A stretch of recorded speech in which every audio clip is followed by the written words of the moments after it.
Boyce, welcome to the Wellness Platform. I'm so excited that you are here. How are you today? I am doing great, Wendy. Thank you so much for asking.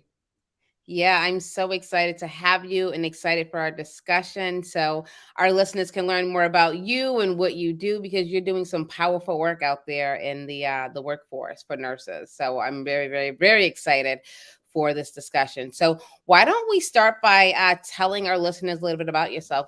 Who is Audrey Boyce? Wow. Thank you for asking. I am going to start from when I decided to become a nurse, which I was 8 years old. And I helped that blind man cross a very busy intersection. And I felt so happy that I had made a difference that it was at that time I decided I wanted to be a nurse. And so I went to nursing school. I became a nurse. Fast forward, after working many long hours and countless shifts, I found myself feeling extremely tired and fatigued. And it was during that time, it was at the 15th year of my third to one career as a nurse that I experienced what I would call burnout and overwhelm. But that didn't stop me, though I stepped away for a moment to make self care a priority and to really care for myself. I returned to nursing because what I did, I was able to reconnect back with my passion. And that was just being a nurse. That's what I always wanted to be. So I've been a nurse now 31 years. I'm also a national board certified health and wellness coach. And I help nurses to connect back with their purpose and to make self care a priority so that they can continue being a nurse and choose to be present for the things that are important for them, like family and caring for themselves without having to give up their career. So, yes, thank you for letting me share my little spill. I love that. And that's why we are so aligned because our missions are very similar. And many people would say, "Oh, well, why do you have her on there?" It's very similar. And I think there's power in numbers. So, we here at Stress Blueprint, Nurse Wellness Podcast, Wellness with Wendy, we're all about health and wellness and stress management for nurses and healthcare professionals. So very same mission. So I am so happy that there's someone else out there who's doing the same thing because there's so many nurses out there and healthcare professionals that need help. And you mentioned that after 15 years, you experienced overwhelming burnout. At that time, did you know it was overwhelming burnout? Because overwhelming burnout in nursing, even though it's been something that we've been experiencing for a very long time, it's kind of more common now with the pandemic. Did you have the words to identify what it was at that time, or are you identifying it now in retrospect? That's a great question because sometimes when we were experiencing things, we're not able to put a name to it, and that is where mindfulness comes in, which I didn't know about even back then. But figure this, Wendy, I was running two businesses in supporting my husband with the two businesses. I was working nights and weekends. I was raising a family. And so one Friday night, I went to work and I was so overwhelmed. But I took care of my patients. I actually wanted to turn around, I must say, that Friday night. When I got in at work, I did everything I needed to do, but I realized I had lost my joy. My joy for nursing was gone. And I knew when I clocked out that day that I needed to step away, to do something, to really care for myself because I could no longer do it. Now it was at a point where I realized if I had realized it earlier, I probably could have done just, the self care that I talk about, that we both talk about. But I think it was at a point where it called for radical self care, stepping away, getting people to help me, even to raise my kids. It was that bad. Now I call it also, it was into depression because that's when it became so bad that actually had to see a professional that was able to help support me in regaining my groundedness and my centeredness. So that's what it was. But, like I said, it was also, into the mental health part where I was really depressed about everything. You mentioned such an important point of losing your joy. Now, I remember when I was in nursing school, graduated with my BSN, it was like one of the best days of my life. And then the second best day of my life is when I passed my NCLEX, got my first job, and just so passionate about walking on that unit with my white uniform because I wore white when I first got out of nursing school. I was like, I'm a traditional nurse. I wore white all the time, white top, white sneakers, white pants. And I just felt so honored to take care of those patients. Mhm. And imagining losing that, I mean, I still feel that way now when I encounter patients. So Mhm. oncology is my specialty, but losing that joy, that feeling you have or had when you graduated from nursing school, when you got your first job, or when you got the job you're working now, that joy of caring for someone, when you lose that. So, one, it's identifying what that feeling is, and Mhm. two, identifying when it's gone and you don't have it anymore. But then three, taking radical action, like you said. Something had to happen because when we are in that state, we're in trouble and we're putting our patients in danger. So I commend you for taking radical action and saying, I need to step away and get help. And knowing that you needed someone else to come in and help see you through that. So I commend you for that. That is amazing. Exactly. And, like I said, in retrospect, I call it burnout, but I know I was like overwhelmed. I was overwhelmed. There was just so much I was doing, and I could not do it anymore. And not just it was nursing, it was actually caring for my kids. And so I realized that, I had to make choices. And as I said, it was that time I stepped away. And it was just for about 1 year I stepped away, and then I returned to nursing after I had done the work. So yes. After I had done the work. Yeah, Audrey, I would love to get your perspective on work life balance because, as you're saying, you stepped away from nursing for a year, but you're really clear that it was, the kids and the business and everything else that uh, was really stealing your joy from nursing. So, I would love to get your perspective on work life balance. Does it exist? What is it? How do you maintain it? Or is it really an illusion?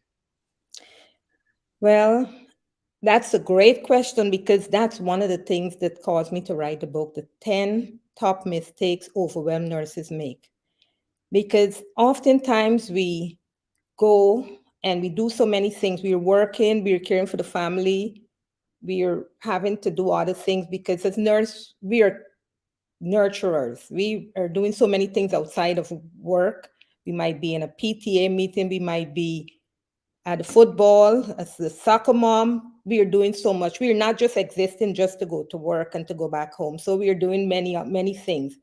So how do we create that work-life balance? One of the first things that I would say is about setting boundaries. And in the book, I describe the 10 things, the 10 mistakes that nurses make.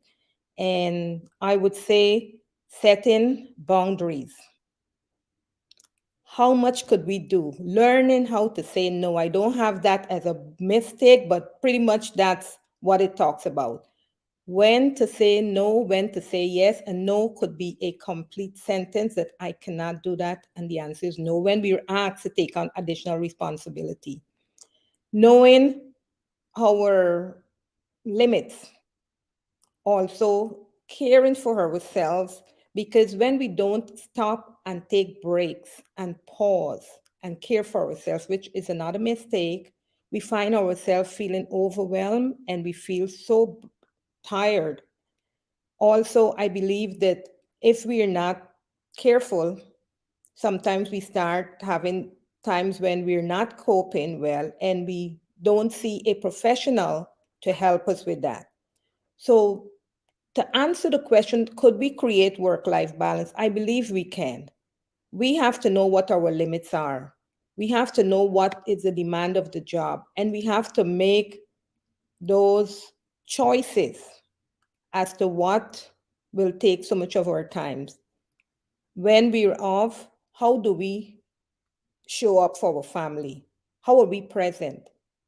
When we don't do the things to help us to relax and to find that peace and enjoy when we're at work, when we come home, we're so tired, we're not even able to be present for our family, for ourselves, and for the other things that matter in our lives. So I think we have to really make self care that priority in order to create that work life balance.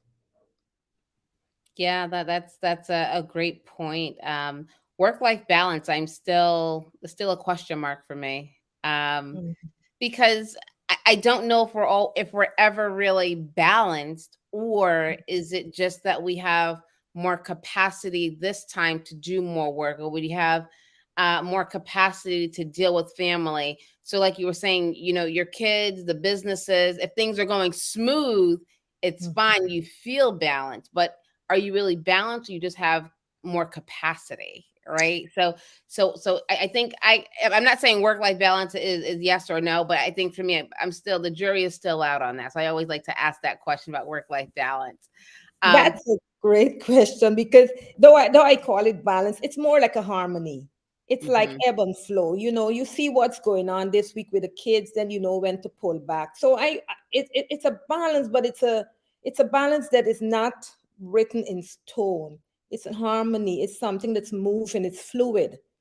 But to the center of it is, how am I showing up? Where's my joy this week? It's checking in with yourself on a regular basis, on a daily basis, and saying, how do I feel today? And for me, how I was able to create that too is really with mindfulness, being mindful of the present moment. Yeah, we have to make time and space for that. That's one Mhm. thing as nurses, where we're go, go, go, go. Because as a nurse myself, one bad habit that I have is eating fast. Because when you're on that unit, you don't always get a break. You may get a little, you go to the bathroom and you be able to, Mhm. munch something down, or so even like in my personal life, I have to be mindful about eating at an appropriate pace and not chowing my food down. But as nurses, we are so fast paced, especially if we have a lot of patients and prioritize, and we're back and forth. And to be honest, that's one thing I actually love about nursing, is that you have to be innovative, you have to be strategic on who you're seeing, what you're doing. Like I love that aspect of nursing, but it prevents us from really slowing down, Mhm. and being mindful in the moment. So Audrey, I want to say congratulations on your book, because I know it was a number one bestseller. So that is amazing that you put a book out there for nurses to talk about the 10 mistakes overwhelmed nurses make. And I know you mentioned boundaries is one. Can you give us a couple of more of what are some of the mistakes nurses make? And can you tell us how you came up with these mistakes? Is this something you've seen in your 31 years of nursing, or something you personally just experienced? Right. And thank you for asking that question, and thank you for giving me this platform to share. Now, when I think about mistakes, I think about it's something that we unintentional did. It's not something we deliberately did. So right away, I'm starting from the premise it was something that was unintentionally done, so that we didn't realize in the moment. And so with mistakes, it's an opportunity to grow. It's an opportunity to develop. So that's why I call the book the 10 top mistakes nurses make, because I want nurses to look at it and say, this is what I'm doing, but I'm not realizing that this is going to lead to other consequences that I was not even thinking of. Because we know as nurses that we should be exercising. That's one of the mistakes we make. We work and we're tired and we say, oh, I'm too tired to exercise. You may think it's simple, but many nurses, though they can talk about exercising, they're not actually practicing it, because it could be that they don't have the time. They don't have the time to do it. They don't. have saying that I don't have a gym membership, or they're just tired. And as we know, if we exercise, it actually increase our energy. If we exercise, then our stress level reduces. If we exercise, those endorphins and all those good chemicals and hormones we talk about are able to release. So it enhances even the work we're doing while it might be in a stressful situation, that it doesn't stresses us out. So those are mistakes, that we're not seeing the whole picture, and that we need to see the whole picture of the things we need to do. So mistake practice, not exercising, is a mistake. We need to be making exercise a routine, where it's recommended is 3 times a week, 4 to 5 minutes of moderate exercise. So that is something we could do. And we can make exercise to be, we don't have to go to the gym. We can make it something we do at home, but we must have a routine and we must be consistent. One of the first mistake I talk about is taking a break. Nurses not taking a break. And the reasons we don't take a break, sometimes we're short of staff and we say, no, we can't take a break. Or we might feel even guilty because the patients need us and we say we can't take a break. But realizing that taking a break doesn't have to be 4 to 5 minutes or 30 minutes, whichever your job might be giving you as your break time. We can take a break like 5 minutes. Just step away from everything, and not, this is not a break that we're going to take at the nurse's station. We're going to step into a quiet room, a quiet space, maybe even walk right outside of where our office is, if you're in an office setting, and just do some deep breathing, some mindfulness. But the breath is something that is so wonderful, because the deep breathing, it calms us, it relaxes us. So when I talk about a break, it's about those 5 minutes, those 10 minutes to do something, like maybe sip on some tea, maybe even, like I said, connect with someone. Like maybe you may say, okay, you can't call someone when you're at work, but maybe you need that connection. Call someone and say, you know what, I'm at work, but I was thinking about you, and get that social connection. That simple thing could help us feel so much better when we go back on the floor, for nurses that are still in the hospital. So taking a break is another mistake that not taking a break is another mistake nurses make. Yeah, those are great mistakes to point out, especially the exercise. As nurses, we're always preaching to our patients, you have to exercise, right? Get some activity in, right? To get your heart rate up. But we're not doing it. Or nurses who smoke and tell their patients not to smoke. Like it's, we know the right thing to do, but we don't always do it.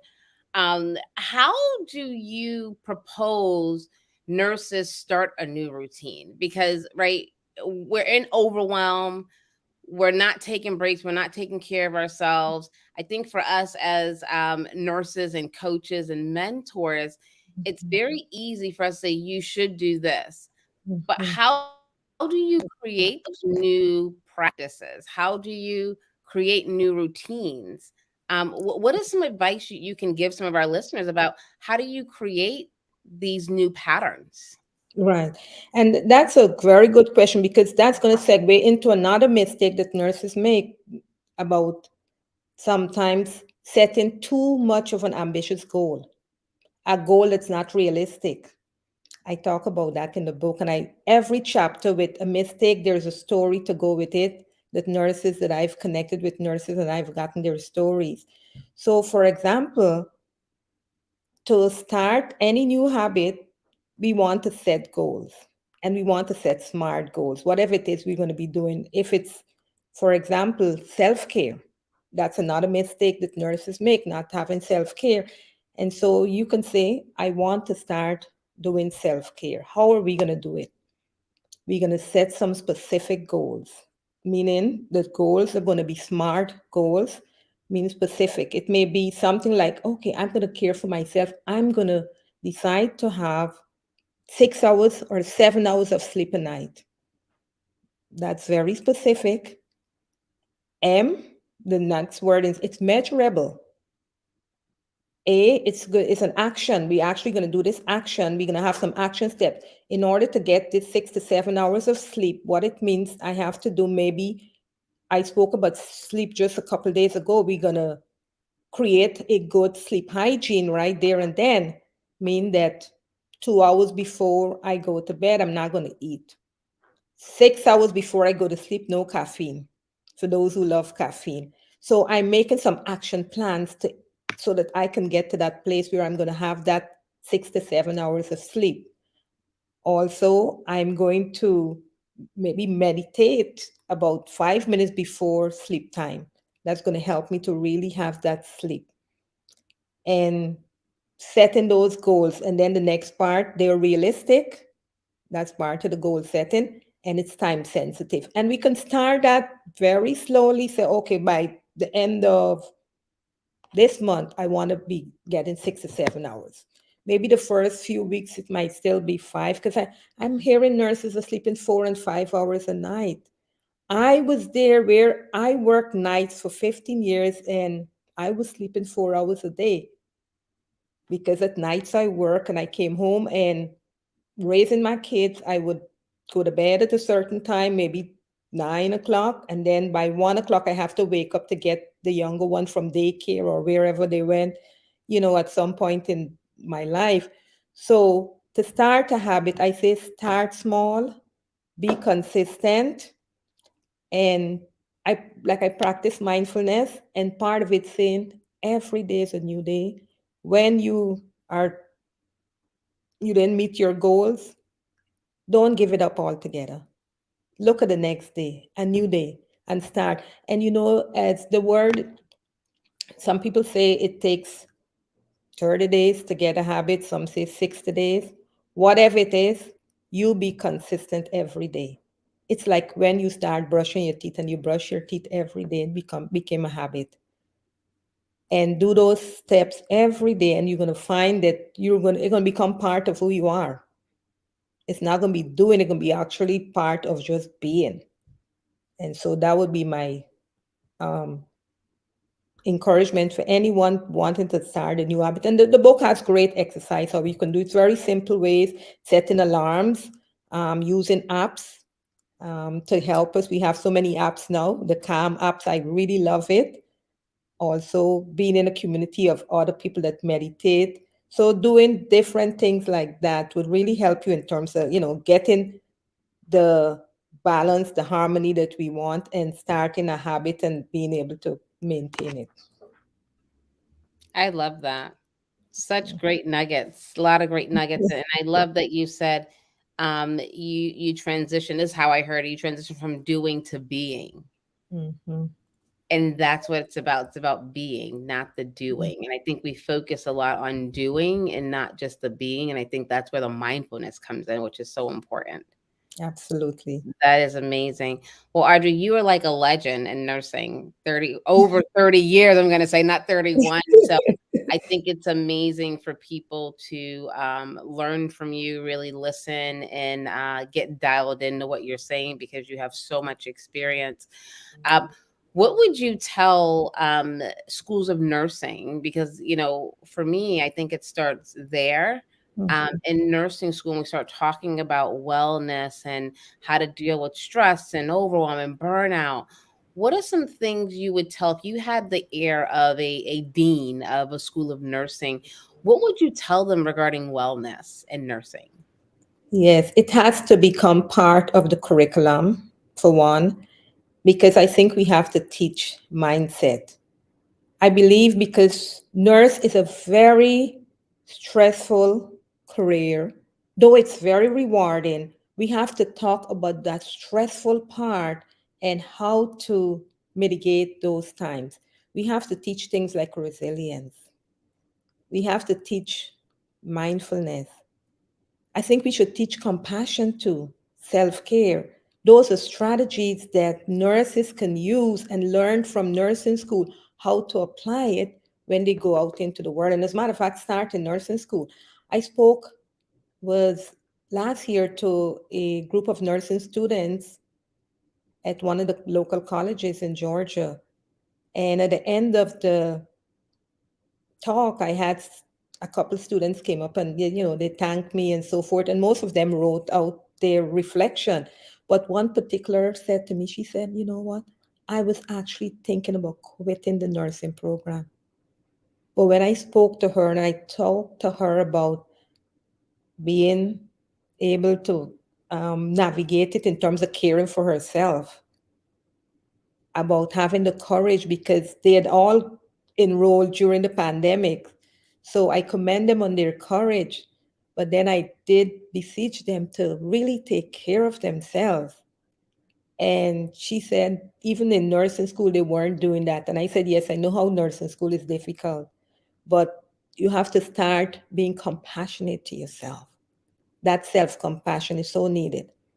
And yes, if it starts in nursing program in the school, it will definitely transcend. They'll be ready when they go out into the world, that they'll have those habits, those strategies to help them get through those difficult days that we all know that you're going to be going through difficult time, because we know nursing is a very stressful career. So that's what I would say to them, is that preparing the mindset, not just the skill set. Yes, absolutely. Mindset, not just the skill. All right, Audrey. Audrey is dropping them. Okay. Doing, being, mindset, skill set. Okay, I love it. I love No, that's amazing. And one thing I do want to talk about a little bit, Audrey, is I know we are both certified John Maxwell leadership coaches. How does leadership in nursing kind of um, correlate or relate to wellness?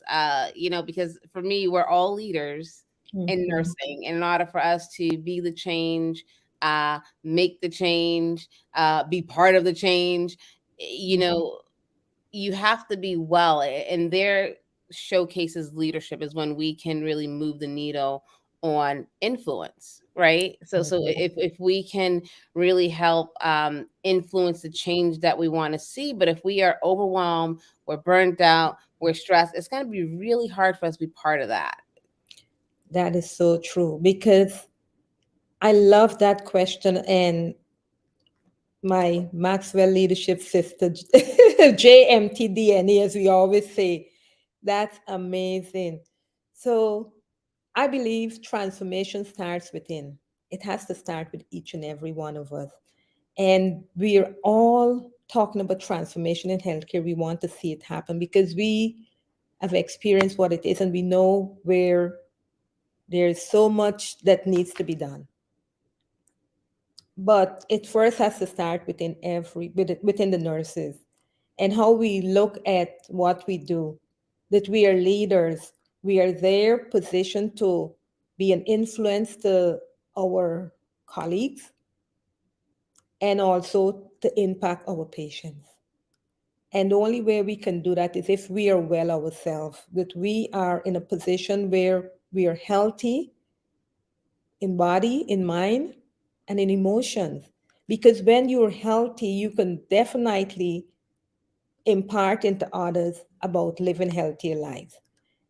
Because leadership is influence, nothing less, nothing more.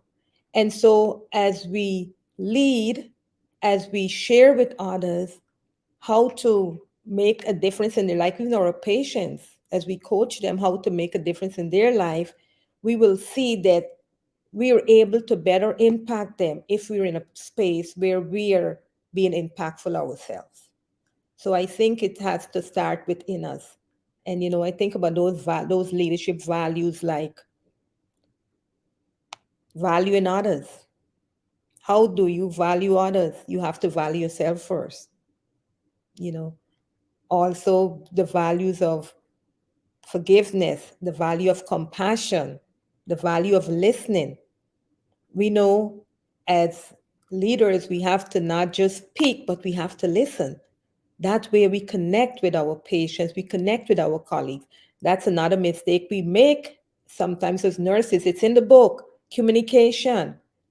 And so we know how important communication is, because lack of communication can cause misunderstanding, miscommunication, misalignment, and it could cause death, even because some misinformation was passed on and someone didn't understand whatever it was, it can even lead to death in the nursing field. As we know that our orders are written, the form of communication. But communication is so important. So that's all part of, I think, leading and influencing others, that we work on our communication, how we listen. Because I think we all are good with the talking part, but the listening, the connecting is what we all need to work on. So, yes. So, I would say, those doing those things, those values, really living out those values as we, caring for each other, having compassion. Yeah. Yeah, everyone communicates, few connect, right? So, that's so true. Yes, that is so true. Yeah, so this has been an amazing discussion, Audrey. We'll definitely have to bring you back. Before we wrap up and go through our rapid fire, how can people get in contact with you? Well, to get in touch with me, go to audreyboyce.com, and that's my website. And you can get in touch with me that way, or ceoaudrey.com. That's another way to get in touch with me. But I would love to make the connection. I'm here for you. I'm here to serve. I would love for you to get a copy of the book, because that book, over time, within the next couple of months, I will be putting together a mastermind on the book, a coaching session for nurses. I believe every nurse should have that, a copy of that book, because it's such valuable information, and nurses should not have to choose between self-care and their career.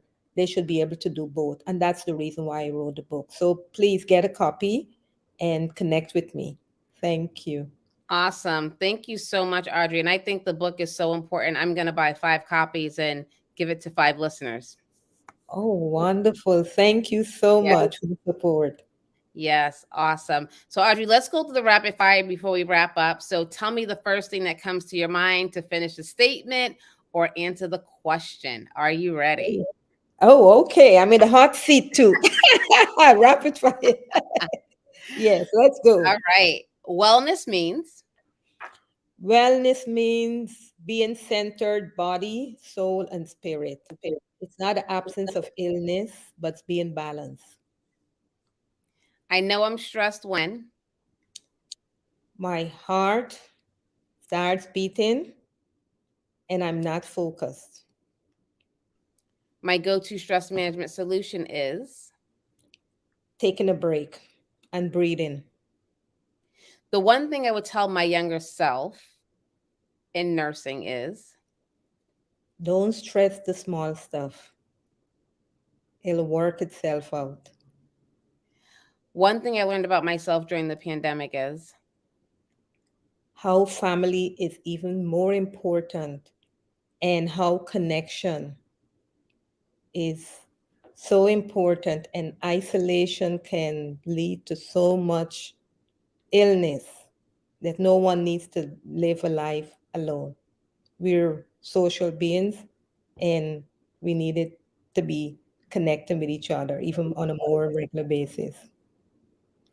and if you had one wish that you can wish for the profession of nursing, what would it be?